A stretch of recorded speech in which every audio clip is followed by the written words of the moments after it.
Good evening. I'm Melissa and I'm doing my MBA in ICFI University and I'm a Christian. There was a question regarding the food.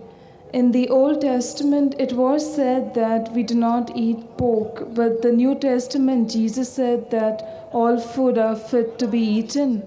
So the question arises there. बहन ने सवाल किया है कि old testament में लिखा है कि सूअर का गोश्त मत खाओ, लेकिन ईसा अलैहिस्सलाम ने न्यू टेस्टामेंट में कहा कि सब खाना आप खा सकते। ये है बाइबल। मैं चैलेंज करता हूँ आपको दिखाने के लिए बाइबल में कहाँ कहा है ईसा अलैहिस्सलाम ने कि सब खाना जायज़ है। There is something like a red letter Bible sister. एक रेड लेटर बाइबल है जिसका मतलब जो कुछ ईसा अलैहिस्सलाम ने कहा है वो रेड इंक में लिखा है, लाल लाल रंग से लिखा हुआ है।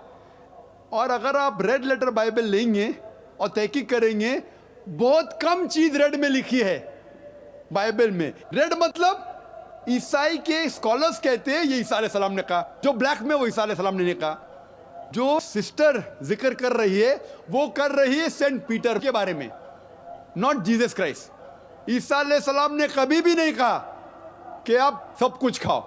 एक ख्वाब आता है पीटर को, उस ख्वाब में उसने देखा कि सूअर खाना अच्छी बात है, इसलिए सूअर खाना सही हो गया। ईसा अलैहिस्सलाम क्या कहते हैं? ईसा अलैहिस्सलाम कहते हैं न्यू टेस्टामेंट में गॉस्पेल ऑफ मैथ्यू में चैप्टर नंबर 5 वर्स नंबर 17 से 20 तक, Jesus Christ, peace be upon him, says in the Gospel of Matthew, chapter number 5, verse number 17 to 20, think not that I have come to destroy the law of the prophets. I have come not to destroy, but to fulfill. And not one jot or tittle shall pass away until the law be fulfilled. And anyone who breaks one of the least commandments shall be called least in the kingdom of heaven. And whosoever shall keep the commandment and teach men to do so shall be called great in the kingdom of heaven. Unless your righteousness exceeds the righteousness of the scribes and the Pharisees, in no way shall you enter the kingdom of heaven. Sister, this is a verbatim quotation from the Gospel of Matthew, chapter number 5, verse number 17 to 20 of King James Version. I am speaking from my head, God-given computer. You can check it up. ईसा अलैहिस्सलाम कहते हैं, think not that I have come to destroy the law of the prophets. मैं नहीं आया हूं पहले शरीयत को तोड़ने के लिए, नष्ट करने के लिए, लेकिन मैं आया हूं उसको मुकम्मल करने के लिए, उसकी तस्दीक करने के लिए।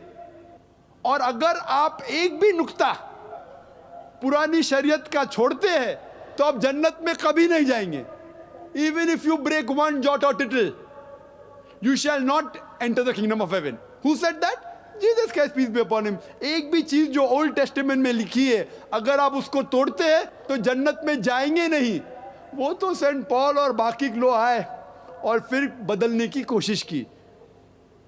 Out of the New Testament, sister, there are 27 books in the New Testament. More than 50% have been written by Saint Paul. Saint Paul is a self-appointed apostle of Jesus Christ, peace be upon him. He hardly met him. Some scholars say he only met him once. So we have to follow the teachings of Jesus Christ, peace be upon him, not of Saint Paul. हमें मानना चाहिए ईसा अलैहिस्सलाम का कहना, Saint Paul का नहीं। ईसाइयत के बारे में बात कर रहा हूं मैं, पॉलिनिटी के बारे में नहीं।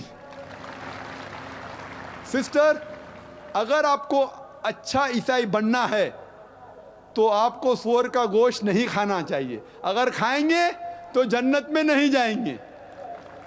उसके पहले आपको इबादत करना चाहिए सिर्फ एक खुदा की, मानना चाहिए आखिरी पैगंबर में ईसा अलैहिस्सलाम ने कहा एक पैगंबर आएंगे जो आपको अच्छी बात समझाएंगे। You have to believe in Prophet Muhammad, peace be upon him. If you don't believe in Prophet Muhammad, peace be upon him, you are not a good Christian. You have to follow the last and final revelation, that is the glorious Quran, and then only can you enter heaven. Hope that answers the question, sister.